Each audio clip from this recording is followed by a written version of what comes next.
Selam dostlar. Bu videoda biz қалай жаңбыр футажын видеоға қосатынын және оның қандай әдістері бар екенін сіздерге көрсетеміз. Менің таймлайн жолында осындай видео дайын тұр. Енді осы жолға таймлайнға мысалы видеомызды дайындап қойдық. Осы видеомызға жаңбыр футажбен көрсетем және футажсыз көрсетем. Соның бірінші жаңбыр футажбен көрейік қазір. Футаж қосамыз бұны. Футаж дождь.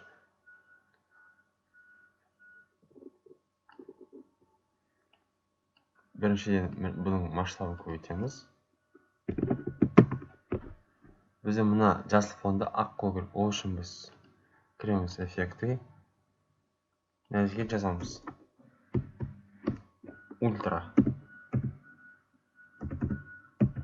Ключ ультра. Осыған қолданамыз. Осы жерден біз пипеткамен ақ түс таңдаймыз да. Біздің футажымыз аппақ болады. Бізде футаж қойылғаны көрініп тұр. Шынайы жаңбыр түрлі көрсету үшін біз мына жерге келеміз да, мына жерде элементті управление эффектін кіреміз да. Кіреміз да. Міне. Режим смешивания кіреміз да. Замена светлым басамыз.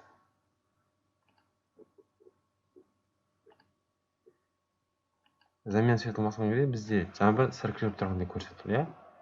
Енді қараңыздар. Енді бұны бізге шынайы көрсету үшін наложение басамыз и көреміз. Бұл бізде бірінші әдісі. Екінші әдісі ол бізде тағы да бір осындай видеоға екінші футажыма видеомыз дайын. Бұл қалай айтсам болады? Қара үлгіде, анау жасыл үлгіде. Бұда жаңбырымыз бітті кішкене қаттырақ көрініп тұр. Және біз бұны осыған жасағанбыз. Тура жаңағыдай қыламыз, масштабын көйтеміз. Осылай басамыз. Көргеніңіздей. Замена светлым басамыз. Міне. Сіздерге енді салыстыру ретінде мысалға көрсетейік. Мына жер жаңбыр былай жауып тұр. Ал мына футажымызда былай жауып тұр. Ал егерде біз осы екінші футажымызға замена светлымға наложение бассақ, бізде мынау түсін өзгереді. Ал бізге ол наложение шамазда керегі жоқ. Енді осыған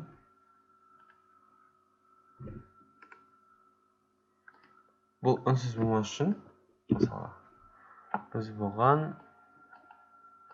аудиодорожка қоса аламыз. Ол аудиодорожка мұны бізде осындай.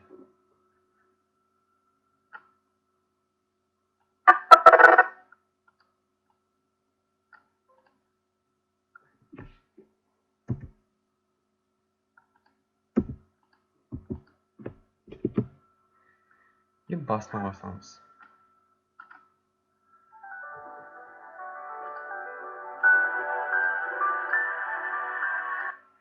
Соңында финальный дисктер.